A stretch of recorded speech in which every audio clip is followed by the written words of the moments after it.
gente, muito bom dia. Hoje é quarta-feira, 6 de fevereiro. Está iniciando mais um TV Mar News para você que está acompanhando a nossa programação nessa manhã de sol aqui com variação de nebulosidade aqui na capital alagoana. Para você que nos acompanha, tem previsão para 30 graus na manhã de hoje aqui na capital alagoana. A gente, é claro, inicia o nosso programa dizendo que você tem a TV Mar na palma da tua mão, então você pode acompanhar toda a programação através do aplicativo que você pode baixar no seu celular ou também através do portal Gazeta Web. Acesse lá www.gazetaweb.com e você vai poder ficar por dentro de tudo que acontece aqui na TV Mar ao vivo, além, é claro, de se manter muito bem informado. Nós também estamos presentes nas redes sociais. Acompanhe a gente no Instagram, no Facebook e segue a gente também lá no nosso canal do YouTube. Lá você vai poder ver e rever todas as nossas matérias, os nossos programas e as nossas matérias especiais. E a gente lembra, claro, que o TV Mar News é uma iniciativa do Plano de Saúde Apvida. Então, para você que nos acompanha, para você que está precisando aí de repente de um plano de saúde, fica a sugestão para você. A Apvida é aquele plano que dá para toda a família e cabe muito bem no seu bolso.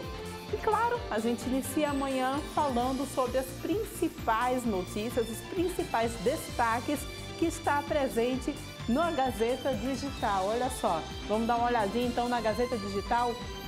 Contra a Lei Renan Filho, PMs ameaçam radicalizar se governo não recuar dos 14%. Essa é a manchete da Gazeta de Alagoas. A PM, então, nossa Força de Segurança Pública Estadual, então, pressionando o governo do estado. Rejeição de contas da CESAL pode gerar processo de improbidade. CRB vence e segue na Copa do Brasil. Coruripe é eliminado. Essas e muitas outras informações você pode ter acessando www.gazetadealagoas.com.br. Mais informações, é claro, sobre essa questão também do CRB, você vai acompanhar aqui no TV Mar News, a hora do Pitacos com o Alexandre Lino. Mas vamos agora diretamente com ele, Viderlan Araújo, que já está pelas ruas aqui de Maceió, dessa vez para falar sobre uma pesquisa que o PROCON daqui de Maceió está realizando nos combustíveis da cidade. Bom dia, Viderlan, bom dia também ao nosso amigo Chico Nogueira e a Leandro Almeida, que está já com vocês. Bom dia para você, minha querida Porlane Santos. Ótimo dia para todos os telespectadores da TV Mar Canal 25, o pessoal que acompanha o programa TV Mar News. Começando mais um dia nesta quinta-feira, dia 6 de fevereiro, para trazer todas as informações. No mês passado, o PROCON Maceió realizou exatamente uma pesquisa em vários postos de combustíveis para poder saber um pouco dessas variações na bomba de combustível para os condutores. Naturalmente, em alguns momentos tivemos variações, algumas em aspectos positivos, principalmente no etanol, e outras com aspecto negativo. Mas o PROCON continua realizando essas atividades para poder também passar para a população de uma maneira concreta quais os motivos, quais as razões para as variações no valor final na bomba de combustível para os condutores. Nós vamos conversar a respeito desse assunto com Leandro Almeida, ele que é diretor do PROCON Maceió, e explica para a gente. O mês de janeiro foi de muitas ações nos postos de combustíveis da nossa capital para poder fazer um levantamento a respeito dos valores praticados para os consumidores, né, Leandro? Bom dia. Bom dia, gente. O PROCON segue fazendo pesquisa mês a mês, acompanhando a questão da evolução do preço do combustível. Desde 2017, que foi instituída a política de variação de preço por parte da Petrobras e da Agência Nacional de Petróleo, que o PROCON vem acompanhando. Em relação ao mês de janeiro, como você bem falou, a gente teve um anúncio de algum reajuste no início do mês, mas de redução no final do mês de janeiro, que possivelmente o consumidor vai sentir agora no decorrer do mês de fevereiro. Mas é importante o consumidor ficar atento que na composição do preço dos combustíveis, vários fatores incidem para que o preço seja maior ou menor. E a gente está enfrentando agora uma crise internacional em relação ao coronavírus, a Bolsa da China não está funcionando, enfim, tudo isso, o mercado internacional reflete nos valores dos produtos aqui no Brasil, e o combustível não é diferente. Então, a gente está acompanhando o que o consumidor em casa, o que é que ele pode fazer para colaborar para uma uma redução ou para a manutenção do preço do combustível. É acompanhar a pesquisa, verificar qual é o posto que tem o combustível mais barato perto da sua residência ou do seu trabalho, utilizar, abastecer nesse posto, requisitando sempre a nota fiscal para eventualmente, se houver algum problema, ele ter como comprovar e reclamar por isso. E com isso, com a prática de buscar o posto mais em conta, ele vai estar atuando para que a concorrência entre os postos seja no sentido de redução ou de manutenção do preço, que hoje, em média, na nossa capital, está em torno de R$ 4,47 para a gasolina. Então, consumidor, fique atento, faça pesquisa, abasteça no local mais em conta. Em caso de qualquer discrepância em relação à qualidade do combustível, apesar de nós estarmos sempre de olho, mas se o consumidor identificar algum problema, procure o órgão de proteção através dos nossos canais de atendimento. A gente disponibiliza um WhatsApp, que é o 988828326, DDD 82 aqui para Alagoas, para fazer a reclamação, para fazer a sua denúncia e a gente possa apurar e, eventualmente, se houver alguma irregularidade, notificar ou autuar esses postos. No caso do combustível, né, o diesel S10 e o S500, teve algum tipo de variação nas ações realizadas no mês de janeiro? Nesses combustíveis, que são combustíveis mais utilizados pelos transportadores, a gente identificou que o preço se manteve com uma pequena alteração no início do mês, mas, como eu disse, já com o anúncio do governo federal de que haveria uma redução nos preços praticados para fevereiro. Então vamos acompanhar, vamos ver se isso vai se efetivar, se concretizar, mas segue para qualquer consumidor, inclusive para quem consome esse combustível, a dica que eu passei aqui, de buscar o posto mais em conta, requisitar sempre nota fiscal para eventuais problemas e, em caso de qualquer tipo de abuso ou identificar alguma irregularidade no combustível, denunciar não só para o PROCON, mas também para a Agência Nacional de Petróleo. Agora, Leandro, tem um outro fator que acredito que tira um pouco também do sossego de vocês do PROCON por tentar normatizar essas situações que são praticadas em termos de postos de combustíveis, que existe uma liberdade hoje para os donos de postos, em termos de bandeira hoje, em comprar o combustível mais barato e repassar com as questões de ICMS um pouco mais barato também para o produto final, que são os condutores. Existe hoje um trabalho sendo feito em que o PROCON tem trabalhado na compra, por exemplo, e venda de combustível para postos de bandeira e aqueles de bandeira branca que praticam os valores mais baratos na gasolina, no combustível, por exemplo? Veja bem, o que existe no nosso país é o livre comércio para a maioria dos produtos e serviços, né? Então, no combustível não é diferente. Nós acompanhamos também através de solicitações às distribuidoras, não só os postos, mas às distribuidoras de documentação de nota para entender como é que é a composição do preço, mas sabendo que eles têm uma liberdade para praticar os preços e que o que influencia hoje não só nos preços do combustível, mas também num outro problema da sociedade hoje alagoana, que é a energia elétrica, é o alto índice de ICMS que se paga nesses produtos. Então, você, para ilustrar aqui, uma residência hoje que consome R$700 de energia elétrica está pagando efetivamente R$200 só de ICMS. Então, o combustível também não é diferente. Então, isso é uma questão política que os governantes aí devem tomar alguma decisão. Inclusive, foi pauta recente aí do nosso presidente falando na redução dos impostos federais,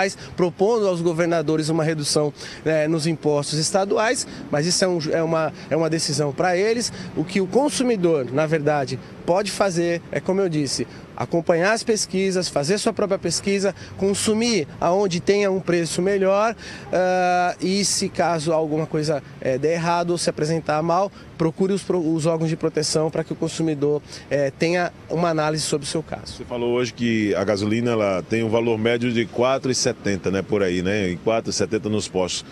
Como o consumidor pode considerar que o valor desse posto ou dos postos está sendo abusivo, sendo cobrado, por exemplo, diante de um parâmetro como esse? Desculpa corrigir, R$ 4,47 a média, perdão.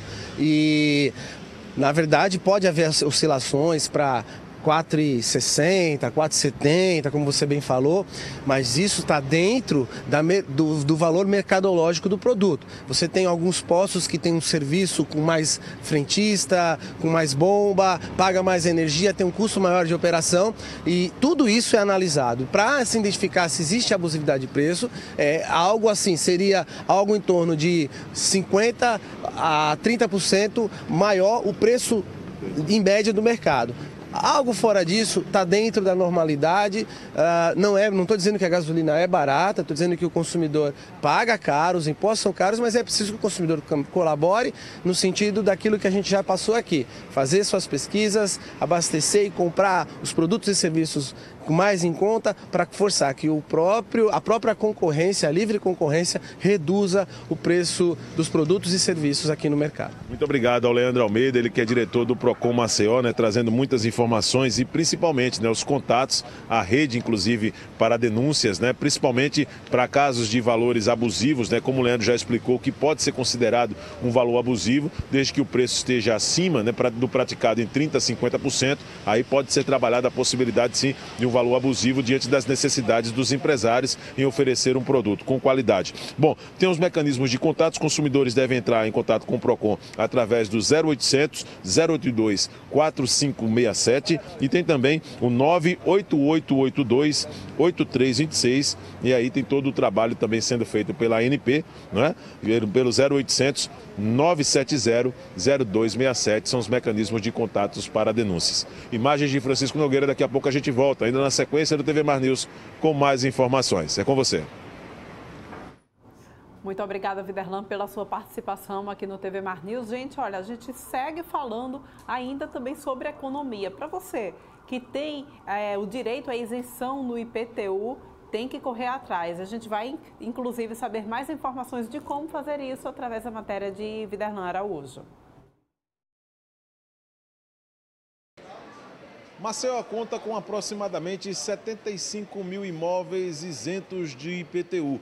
E nós estamos aqui na Prefeitura Municipal de Maceió, mais precisamente na sede da Secretaria de Finanças, para poder trazer esclarecimentos. Quais são esses imóveis e o que os proprietários precisam fazer para dar entrada, para ter direito à isenção. Nós vamos conversar a respeito desse assunto com o Gilberto Meister, ele que é auditor fiscal. Gilberto, explica para a gente, 75 mil imóveis aproximadamente, hoje numa situação de isenção de impostos junto à Prefeitura, é isso aqui em Maceió? É isso, na verdade o que acontece, esses 75 mil imóveis, que correspondem a mais de 20% da nossa base, eles são imóveis que, na maioria, são imóveis residenciais. Nem todos esses imóveis, na verdade, requerem que o contribuinte venha fazer um pedido para o reconhecimento dessa isenção. Muitas dessas isenções já são conhecidas. E eu vou dar um exemplo nessas isenções já conhecidas. Por exemplo, as isenções dos imóveis do par. Enquanto você tiver como um arrendatário do imóvel do par e não tiver transferido para o seu próprio nome, ou liquidado aquele financiamento, aquele arrendamento, o imóvel está isento tanto de imposto quanto da taxa de coleta de lixo. Nós temos outros casos de imóveis residenciais populares ou baixo padrão, que se o valor venal aqui na Prefeitura for abaixo de R$32 mil, sendo o seu único imóvel, a gente já fez uma análise da nossa base e já concedeu essa isenção automaticamente. Além disso, nós temos também esse ano e excepcionalmente nos próximos 5 anos a questão do evento geológico do Pinheiro Mutantes Bebedouro. Esses imóveis também estão isentos do imposto predial e da taxa de coleta de lixo. E isso, então, também não precisa ser requerido, isso é automático. Então, sobram alguns casos que tem que haver requerimento. É quando você é titular de um único imóvel, popular ou baixo, cuja área dele não ultrapasse 120 metros e a área do terreno, se for uma casa, for inferior a 250 metros quadrados. Esse caso precisa de requerimento, tem que ser o seu único imóvel. Nós temos também o caso dos imóveis que são cedidos gratuitamente para a instalação de serviços públicos municipais. Aqueles que cedem imóveis gratuitamente também têm isenção de IPTU. E o último caso de isenção que nós temos é o caso de isenção para ex-combatentes da Segunda Guerra Mundial. Esses também têm uma isenção sobre o único imóvel de moradia. Para os casos que tem que haver requerimento, que são esses últimos 3 que nós falamos, ex-combatentes, imóveis de padrão popular ou baixo, residenciais, de até 120 metros, e os imóveis que são cedidos gratuitamente, esses têm que ser requeridos. O requerimento ainda é presencial, ele tem que ser feito até o dia 30 de abril nas unidades, nos pontos de presença da Secretaria de Economia, tanto aqui na Rua Pedro Monteiro 47, no centro, quanto nas centrais já de atendimento dos shoppings Pátio, Maceió e Farol. O requerimento para isso pode ser obtido tanto nesse local quanto ser baixado pela internet. Nesse requerimento tem lá os requisitos, ou quais são os documentos que têm que ser anexados a este formulário para fazer o pedido. É importante dizer que muitos desses imóveis, às vezes, têm como seu titular uma pessoa idosa que às vezes tem dificuldade de deslocamento. Essa pessoa não precisa se deslocar aqui. Basta que alguém leve o formulário até ela ou emita pela internet, basta ela estar assinando esse formulário lá e a assinatura, bater com a assinatura da carteira de identidade sendo oferecida, que a gente recebe esse imóvel, recebe esse pedido e dá entrada no requerimento. Agora, Gilberto, nesse trabalho que está sendo feito, principalmente junto aos proprietários de imóvel, aqueles que se encontram nas áreas de risco, como é que tem sido hoje tratado também essa questão de IPTU? Estão isentos aqueles que já começaram a desocupar suas casas? O que é que ficou estabelecido? Vamos lá. Então, a gente, na verdade, a gente tem mais áreas de risco que somente, por exemplo, o Pinheiro Mutante Bebedouro. Esses casos, Pinheiro Mutante Bebedouro, já estão tratados como totalmente isentos, independente de estarem numa área de criticidade máxima ou numa área de criticidade menor, né? Então, esses não tem nem que se preocupar. Está dentro dessa área, está nesses 3 bairros, está todo mundo isento, menos os imóveis que tenham faces para Fernando de Lima. Outras áreas de risco podem existir no nosso cadastro imobiliário e não estão necessariamente isentos por estarem lá, porque não houve uma correlação direta entre uma área de risco, tá, e a sua isenção automática. Isso, no caso, aconteceu para Pinheiro Mutante Bebedouro porque houve uma lei prevendo isso. Mas para que a gente possa ter a isenção automática para outras áreas de risco que tenham remoção de pessoas, isso também tem que haver algum trabalho sendo feito em conjunto com a Defesa Civil. Nesse momento não há, sem ser para essa área do evento geológico do Pinheiro. Exatamente essa situação do evento geológico lá do Pinheiro, os imóveis eles têm direito, na verdade, são aqueles que preenchem os requisitos e a isenção é anual, né? Ano que vem precisa passar por um mesmo procedimento, correto? Exato. Então aqueles que a concessão é automática, né? E a gente falou alguns, né? O caso dos imóveis abaixo de 32 mil, o caso do Pinheiro, né? E o caso do Par, os automáticos não precisa fazer nada, a gente automaticamente renova. Com essa explanação feita pelo Gilberto Meister em entrevista à reportagem da TV Mar Canal 25, que teve imagens do repórter cinematográfico Chico Nogueira e a reportagem deste amigo de vocês. Voltamos com vocês no estúdio. Pois então, olha só, fica as dicas então para você, não perde o prazo, tá, gente? Olha só, a gente vai para um rápido intervalo, porque a gente vai voltar no próximo bloco a falar sobre o assunto que nós já debatemos ontem aqui no TV Mar News. O caso da professora que foi vítima de racismo dentro da sala de aula. A gente vai conversar no próximo bloco com o presidente e o vice-presidente da Comissão de Promoção de Igualdade Social da OAB. A gente volta já.